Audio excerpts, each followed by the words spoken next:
ఈరోజు శ్రీకృష్ణ జన్మాష్టమి కారణంగా భూమిపై శ్రీకృష్ణుని 125 సంవత్సరాల జర్నీ చూద్దాం రండి. సో శ్రీకృష్ణ దేవుడు మధురలోని కంసుని జైల్లో 5000 సంవత్సరాల క్రితం పుట్టాడు. కంసుడు నుండి రక్షించడానికి వసుదేవుడు యమునా నదిని దాటి గోకులంలో యశోద అండ్ నంద అనే దంపతుల దగ్గర దాచిపెట్టాడు. గోకులం అలాగే బృందావనంలో శ్రీకృష్ణుడు తన బాల్య జీవితాన్ని గడిపాడు. అక్కడ 7 సంవత్సరాల వయసులోనే కలియుడుని చంపి అలాగే గోవర్ధనగిరి పర్వతాన్ని ఎత్తి తన ప్రజలను కాపాడాడు.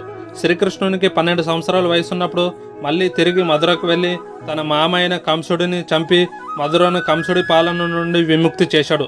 తర్వాత మధురను వదిలి గుజరాత్లోని ద్వారకలో తన అన్నయ్య బలరాముడితో కలిసి కొత్త రాజ్యాన్ని సృష్టించాడు. చివరికి మహాభారతంలో కురుక్షేత్ర యుద్ధం చేస్తూ అర్జునుడికి గీతోపదేశం ఇచ్చాడు.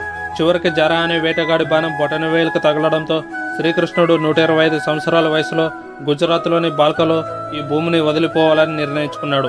ఇలాంటి వీడియోస్ మీ ఫ్రెండ్స్ అందరికీ షేర్ చేయండి.